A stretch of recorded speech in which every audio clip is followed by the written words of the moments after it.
ખેડબ્રહ્મા હનુમાન મંદિરે 12/4/2025ના રોજ હનુમાન જન્મોત્સવ યોજાયો. ખેડબ્રહ્મા શહેરમાં પવિત્ર હરણાવ નદી કિનારે આવેલા હનુમાન મંદિરે ચૈત્ર સુદ પૂનમને શનિવારે તારીખ 12/4/2025ના રોજ મોટી સંખ્યામાં ધર્મપ્રેમી લોકોની હાજરીમાં હનુમાન જન્મોત્સવનો ભવ્ય કાર્યક્રમ યોજાયો.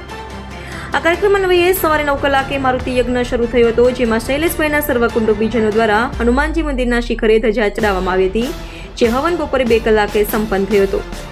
આ યજ્ઞના મુખ્ય યજમાન શૈલેષકુમાર આર પટેલના ઇન્ડિયા 24 ન્યૂઝના હતા. કુલ 14 દંપતીઓ આ હવનમાં બેઠા હતા. શનિવારના દિવસે હનુમાન જન્મોત્સવ હોય તેવો આ પ્રસંગ 57 વર્ષે આવેલ હોવાથી ભક્તોમાં ખૂબ જ ઉત્સાહ જોવા મળ્યો હતો. હનુમાન જન્મોત્સવ નિમિત્તે આવેલ તમામ 700થી વધુ લોકોને મહાપ્રસાદ પીરસાયો હતો. આ કાર્યક્રમમાં ટ્રસ્ટના પ્રમુખ હર્ષદભાઈ મનુભાઈ પટેલ, મંત્રી કમલેશભાઈ હરિશંકર જોશી, સહમંત્રી કનુભાઈ ડી પટેલ, વિશાલકુમાર ચેતનભાઈ પૂજારી, કનુભાઈ કે પટેલ, દિવ્યાનંદ આર જોશી, જશુભાઈ જગુભાઈ પટેલ, ભીખાભાઈ એન પટેલ તથા બાબુભાઈ જશુભાઈ પટેલ વગેરે હાજર રહી કાર્યક્રમને સફળ બનાવ્યો હતો. રિપોર્ટર જયેશ ઠાકોર સાથે શૈલેષ પટેલ,